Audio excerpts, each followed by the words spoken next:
आप सब लोगों को मेरा नमस्कार, सबको मेरा प्रणाम। हम सब लोग देख रहे हैं कि हमारी अर्थव्यवस्था, भारतीय अर्थव्यवस्था की स्थिति बहुत अच्छी नहीं है। भारतीय अर्थव्यवस्था काफ़ी नाजुक दौर से गुज़र रही है। हम सब लोग देख रहे हैं कि किस तरह से डॉलर के मुकाबले में रुपया दिन प्रतिदिन कमज़ोर होता जा रहा है और इन सब चीज़ों की मार हमारे देश के एक आम आदमी को भुगतनी पड़ती है। ऐसा क्यों है कि आज भी भारत एक विकासशील देश है। 75 साल हो गए आज़ादी को, आज भी विकासशील देश, गरीब देश माना जाता है। हम सब चाहते हैं कि भारत विकसित देश बने, हम सब चाहते हैं कि भारत अमीर देश बने और हम सब चाहते हैं कि हर भारतवासी, भारत का हर परिवार अमीर परिवार बने। इसके लिए बहुत सारे कदम उठाने की ज़रूरत है, बहुत सारे स्टेप्स लेने की, बहुत सारे एफर्ट्स करने की ज़रूरत है। हमें बड़ी संख्या में स्कूल खोलने हैं, हमें बड़ी संख्या में अस्पताल बनाने हैं, हमें बड़ी संख्या में बहुत बड़े स्तर के ऊपर बिजली का, सड़कों का, इंफ्रास्ट्रक्चर को तैयार करना है। लेकिन एफर्ट्स तभी फलीभूत होते हैं जब हमारे ऊपर देवी देवताओं का आशीर्वाद होता है। एफर्ट्स करने चाहिए, हम सब लोग अपनी अपनी ज़िंदगी में एफर्ट्स करते हैं, लेकिन हम कई बार देखते हैं कि एफर्ट्स कर रहे हैं, नतीजे नहीं आ रहे। उस वक्त लगता है कि अगर देवी देवताओं का आशीर्वाद हो तो एफर्ट्स फलीभूत होने लगते हैं, एफर्ट्स के नतीजे आने लगते हैं। परसों दिवाली थी। दिवाली पे हम सब लोगों ने अपने अपने घर पे श्री गणेश जी और श्री लक्ष्मी जी का पूजन किया। हम सब लोगों ने भगवान से सुख शांति की प्रार्थना की। हम सब लोगों ने अपने अपने परिवार के लिए, देश की समृद्धि के लिए प्रार्थना की। हम ये भी देखते हैं कि जितने बिजनेस करते हैं, व्यापारी हैं, इंडस्ट्रियलिस्ट्स हैं, सब लोग अपने अपने यहाँ अपने कमरे में ज़रूर लक्ष्मी जी की और गणेश जी की मूर्ति लगा के रखते हैं और रोज़ सुबह काम शुरू करने के पहले उनकी पूजा करते हैं। आज मेरी केंद्र सरकार से, प्रधानमंत्री जी से अपील है, भारतीय करेंसी के ऊपर एक तरफ गांधी जी की तस्वीर है, वो वैसे ही रहनी चाहिए, लेकिन दूसरी तरफ श्री गणेश जी की और श्री लक्ष्मी जी की तस्वीर भारतीय करेंसी के ऊपर लगाई जाए। जैसा मैंने कहा कि हमें अपनी अर्थव्यवस्था को सुधारने के लिए, भारत को आगे तरक्की देने के लिए बहुत सारे एफर्ट्स की ज़रूरत है, लेकिन उसके साथ साथ देवी देवताओं के आशीर्वाद की भी ज़रूरत है। अगर भारतीय करेंसी के ऊपर एक तरफ गांधी जी की तस्वीर है, वो एज इट इज रहे, दूसरी तरफ अगर लक्ष्मी जी की और गणेश जी की तस्वीर होगी, तो इससे पूरे देश को उनका आशीर्वाद मिलेगा। लक्ष्मी जी को समृद्धि की देवी माना गया है, गणेश जी जितने विघ्न होते हैं उनको हरने वाला, उनको देवता माना गया है, विघ्न दूर करने वाला देवता माना गया है। तो उन दोनों की तस्वीरें उसके ऊपर लगनी चाहिए।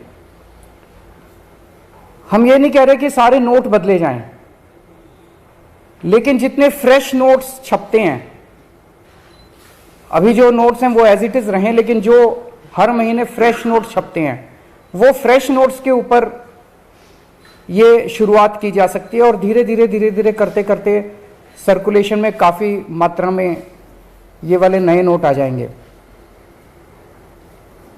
इंडोनेशिया एक मुस्लिम कंट्री है, 85% से ज़्यादा उनकी आबादी मुस्लिम है, 2% से कम हिंदू हैं वहाँ पे, लेकिन उन्होंने भी अपने नोट के ऊपर गणेश जी की तस्वीर छापी हुई है।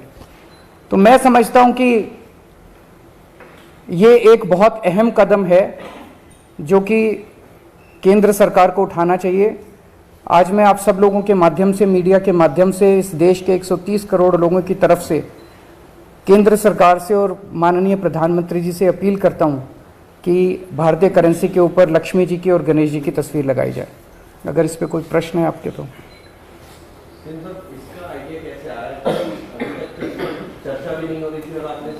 अभी परसों दिवाली का जब पूजन कर रहे थे तो उस वक्त मन के अंदर एक भाव आया, उस वक्त मन के अंदर एक ये बहुत स्ट्रांग भाव आया कि अगर भारतीय करेंसी के ऊपर अगर ऐसा हो, हम सब लोग पूजन करते हैं, सब लोग भाव से पूजन करते हैं, तो अगर भारतीय करेंसी के ऊपर भी ये हो, मैं ये नहीं कह रहा ये करने से मात्र से केवल अर्थव्यवस्था सुधरेगी, बहुत सारे एफर्ट्स करने की जरूरत है, लेकिन वो एफर्ट्स तब फलीभूत होते हैं जब देवी देवताओं का आशीर्वाद होता है। जैसा मैंने कहा कि हम किसी के खिलाफ नहीं बोल रहे, हम ये नहीं कह रहे इसको हटाओ, उसको रखो, उसको हटाओ, किसी के भी खिलाफ नहीं है। और जब इंडोनेशिया कर सकता है तो हम भी कर सकते हैं, इसमें किसी को आपत्ति होनी नहीं चाहिए। और सबकी समृद्धि की बात हो रही है, सबकी संपन्नता की बात हो रही है, पूरे देश की संपन्नता की बात। अगर सर कोई दूसरे विशेष समुदाय का व्यक्ति अगर इस बात को उठाता है, जैसा मैंने कहा कि अगर इंडोनेशिया कर सकता है, इंडोनेशिया ने भी श्री गणेश जी को चुना, तो हम भी कर सकते हैं, हमारे देश में भी हो सकता है। और लक्ष्मी जी के साथ, लक्ष्मी जी एक ऐसी देवी हैं जिनको समृद्धि और संपन्नता की देवी माना गया है। ऐसे में आरोप लग सकते हैं कि आप हिंदू को काट रहे हैं। आरोप लगाने वाले तो 100 आरोप लगाएंगे, आरोप लगाने दीजिए, लेकिन मुझे लगता है कि आप किसी से भी बात कर लीजिए। मैंने पिछले कुछ दिनों में कई लोगों से बात की, सब लोगों को लगा कि ये बहुत अच्छा आइडिया और ये होना चाहिए।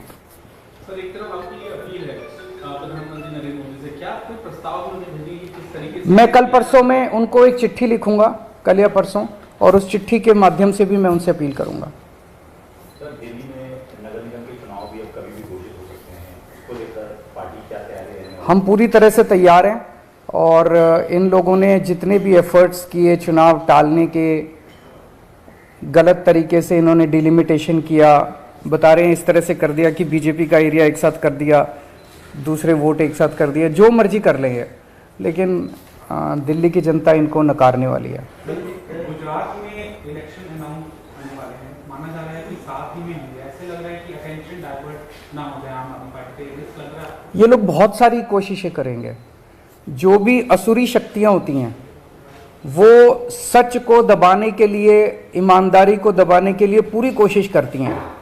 ये सब, जैसे मैंने कहा, ये सब असुरी शक्तियां हैं जो हमारे खिलाफ इकट्ठी हो गई हैं, और ये जितना मर्जी कुछ कर ले, ये जनता को दबा नहीं सकती। जनता की आवाज़ है, जनता, दिल्ली की जनता ने देखा कि आम आदमी पार्टी को स्कूलों की जिम्मेदारी दी, इन्होंने स्कूल अच्छे कर दिए। आम आदमी पार्टी को अस्पतालों की जिम्मेदारी दी, इन्होंने अस्पताल अच्छे कर दिए। तो अब दिल्ली की जनता कह रही है एक बार इनको सफाई की भी जिम्मेदारी देंगे हम।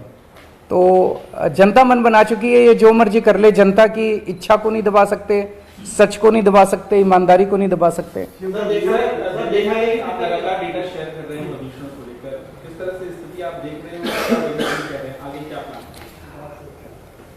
दिल्ली के लोगों ने पिछले कुछ सालों में प्रदूषण के ऊपर काफ़ी काम किया है, काफ़ी मेहनत की है, उसकी वजह से प्रदूषण में गिरावट आई है, ये अच्छी बात है।